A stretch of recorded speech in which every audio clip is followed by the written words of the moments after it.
everyone's excited for the Orange because of head coach Fran Brown and what he's been able to bring here. So, Coach, your very first college football game, 1997, kickoff classic. Syracuse was playing in that game against Wisconsin.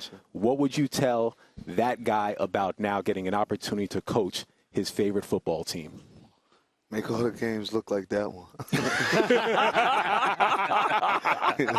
Hopefully that could be the outcome of all of our games. It was exciting, though, just to be able to go back on that and see that was my first college football game, and being able to watch Donovan McNabb and Donovan Darius because he was from our city. Yeah. I mean, some of the guys who played football the right way, and had done it the right way. I'm just honored to really be coaching at their school, to be honest with you. So it's an honor. All right. Well, we're going to get to more football, but this morning I get here early for me, and I'm doing a radio interview with Greg McElroy and called those guys. Kublik down in Birmingham. And I do an about take, and I see this guy come walking up, sweating. I thought he was sick. Thought he was in trouble. Putting in that work. And I do a double take. I rub my eyes. I said, doggone, that's Fran Brown. Yeah. And you out there playing hoops, man. Just doing your thing. I was just working on my shot, trying to get to the hole, getting back in shape as much as I can. But I took a lot of shots this morning. I was just in there playing. Jab step, just working, get to the hole, work on my floater and stuff like that. I should have stepped on the court with you. I didn't know you were going to be there that long. I mean, it's still there. Still there. Yeah, the court's still down there. It was fun. It was just trying to get a different sweat instead of just going and trying to get on the elliptical. I'm at that elliptical age now. You don't want to mess your knees up and stuff, so try to keep my knees healthy. I'm always on the elliptical machine, so to have a court right there was like, I'm going to shoot. Like, why not just shoot and play basketball all morning?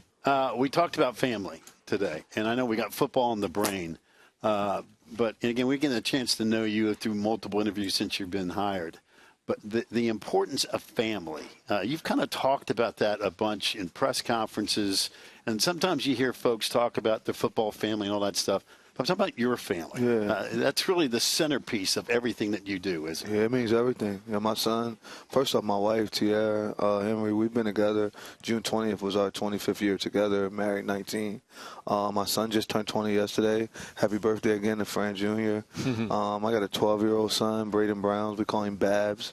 And then my 2-year-old daughter, Ivy, who will be 3 next month. I mean, you know how it is when you got family. Like, they just mean everything to me. It just means, like, the air that I breathe every morning when I get up and that alarm go off, just being able to go to work, just understanding and knowing that I'm setting a foundation for my sons so that way they can be good fathers and good husbands.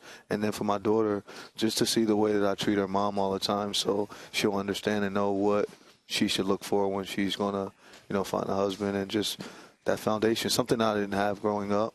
And it means so much to me. And, I want my players to see that. So I keep my family around.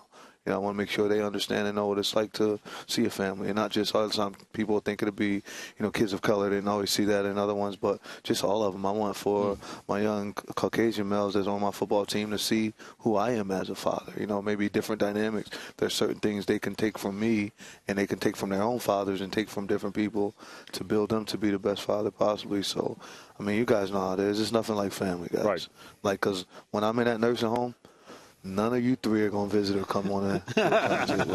I'll hang out with you. Might be 140. You might be on the other side, right? But I know my wife and my kids will be there, and I know my daughter will. My sons, depending on how much input their wives got, they might not come, but just know that my family will be there for me, so it means a lot. What is it about the 2 words that are kind of associated with you since taking the job is attitude and action? Mm-hmm.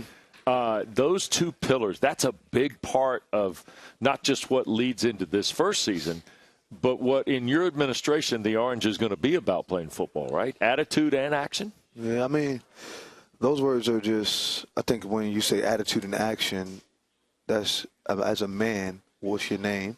How much does it mean to you? And your word. Mm-hmm. Like Fran Brown means everything to me. Sure. And if I say I'm going to do something, you need to do that. Because when you don't do that, you're called a liar. Right. And as men, we don't ever want to be called a liar or there's nothing we can say. But honestly, you're going to expect like Dart. You know, that's our core values. That's who Right, we I've heard are. about That's what that. we're about. Just being detailed, accountable, relentless, and tough. Right. And being able to do that in all aspects of your life, you know, and not just it being a saying, everyone says this, everyone says that. Right. But, like, is that the way we're living every day? Like, are you showing that? I always ask, committed, care, and trust. Is he committed? Does he care? And can I trust you? You committed. Yeah, you could say that, but your actions show me if you really are. Does he care? Your actions are showing me if you truly care. And I trust what you say. You know, I trust what you do. I'm not trusting all this what you're telling me. Your actions show me what I can trust because every day this is what you're doing. But, you know, I'm just about it. Like, I don't like to play around when it comes to them. I actually joke a lot, but it's about his business. When it's time for business, it's time for business. And when I tell you I'm going to do something, we have to get it done. Or, like where I come from, you say something, you don't do it, you probably can't go back home. So, you know, I want to always be able to go back home. I want to always be able to, when I tell you something, for you to know, well, Fran told me it, don't worry about it, it'll get done. You know, it's important. One thing you've been committed to is blending the past with the present, reaching out to star players that wore the Syracuse jersey, Dwight Freeney, Donovan McNabb. Why has that been important to you? What have some of these older players been able to instill with the younger players? Just connection, them being able to talk to them. Like, can you imagine being a college football player, you play quarterback, and you can call Donovan McNabb to ask some pointers and tips and things of that nature? You're a defensive end, and you have access to being able to call Dwight Freeney, who's about to get in the Hall of Fame in a couple of days. I mean, it's just so, like, just the connection of it. But then to be a coach, like, a lot of coaches go in and, oh, this is how I'm doing, this is where we are, this is what, like, I want to know how it was when you guys won a lot. What was it like here? What was the campus like? What was the community like? Like what things did you guys do that y'all feel should come back? What traditions do you feel is missing? And when you get that and you can take the past and you can build it in with the present, I think that that's going to help us have a pretty good future. You know what I mean? So that's why that's important to me, because those guys won, and they won at a high level. At every level they played football.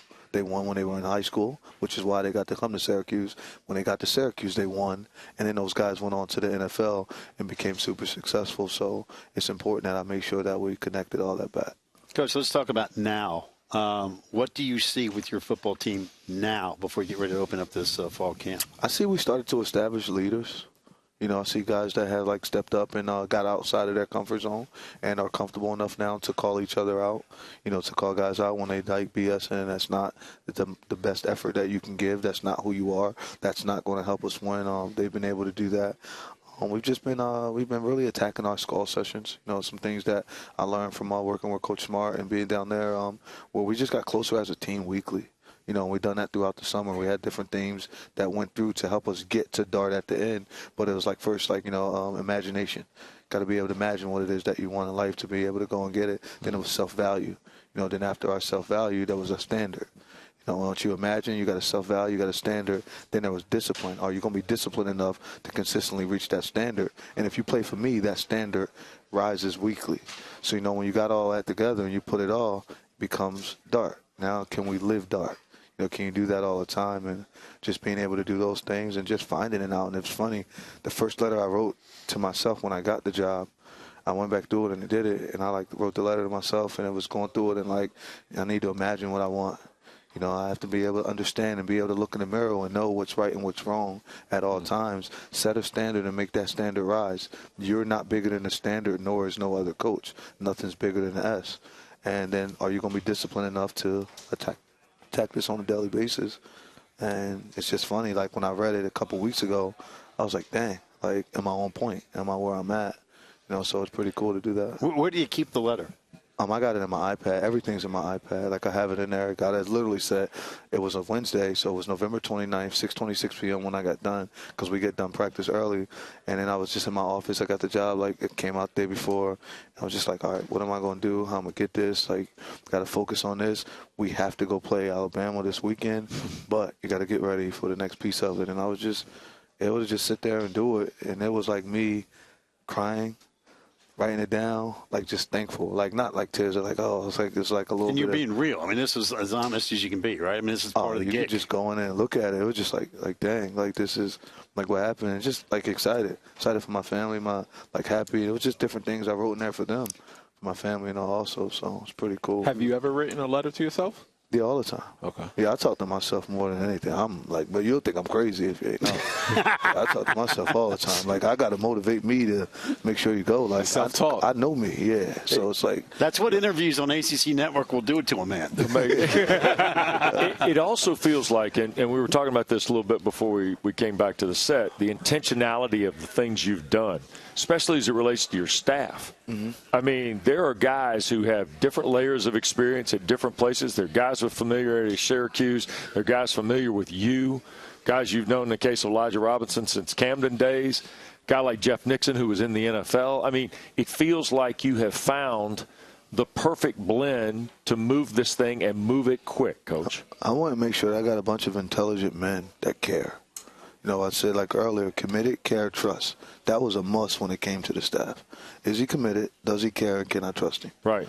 And if you can't answer yes to that, you can't have them around you.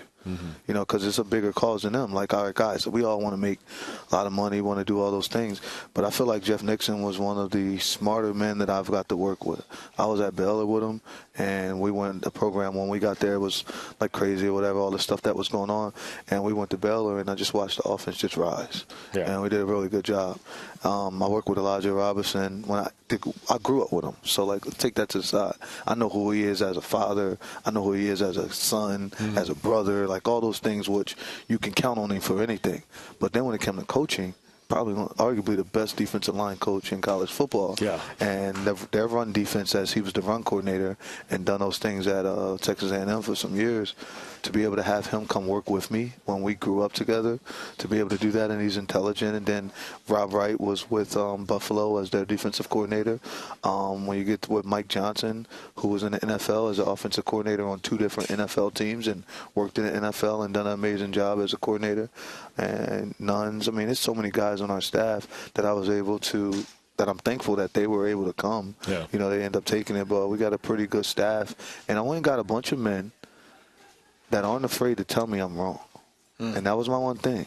Like, if you don't like what I'm saying or what I'm doing, I need you to tell me there. Because once we make a decision, it's our decision. We're going to all go out and coach it like we went with it all together. Like, so we got to make sure that we're all not afraid to call each other out, not afraid to talk to each other, to do things. Like, you know, there's guys on our football team that, I mean, the IQ of Jeff Nixon, he's coached 28 years. 15 of them was in the NFL, 13 in college. I mean, the brains he's been around, he's coached with Andy Reid. So, like, the knowledge that he's able to still tell me and come back with me, like, so I'm just thankful to be around those dudes, and I'm sponging every day, making sure that we get a bunch of stuff in it, and, you know, God willing, the season goes the right way, so I can make sure I keep paying him so he won't try to leave me. And the good thing I did, I went and got his son. He can't leave his son. That's right. Yeah. Man, we went and got his son. So that's a smart move. We also spoke to LeQuint earlier, and he said if he would describe your basketball style, he would say you're a fox. Yeah, it's just kind of a little lazy. Play with you like it's lazy. Then I he said, "Nah, you shifty." Quick. Yeah. Hey, man. Yeah. Camden. Yeah, I mean, he got some hoopers. Yeah. I mean, I went to school with a Wagner. I mean, straight fire Camden, right? I went to school with a Wagner. So Billy Thompson, DeJuan Wagner, Milt Wagner. I mean, name it. They got DJ now. Yeah. There's so many other guys that play, Vic Karstafen and a bunch of guys from everybody. Just a lot of All-Americans. The next ACC football kickoff, we're going to have you and Dabo playing horse. If me and Dabo, that'd be cool if we play horse. I'm not worrying about that. Hopefully he can shoot better, but he won't beat me one-on-one. But where we at is if we're on the same team, we probably really go well. But I want to make sure I play him first so it won't be like, oh, he wanted to be on my team and not play me. I want to beat him first, and then we'll take it off from there. Coach Sweeney, though, honestly, he's been really cool.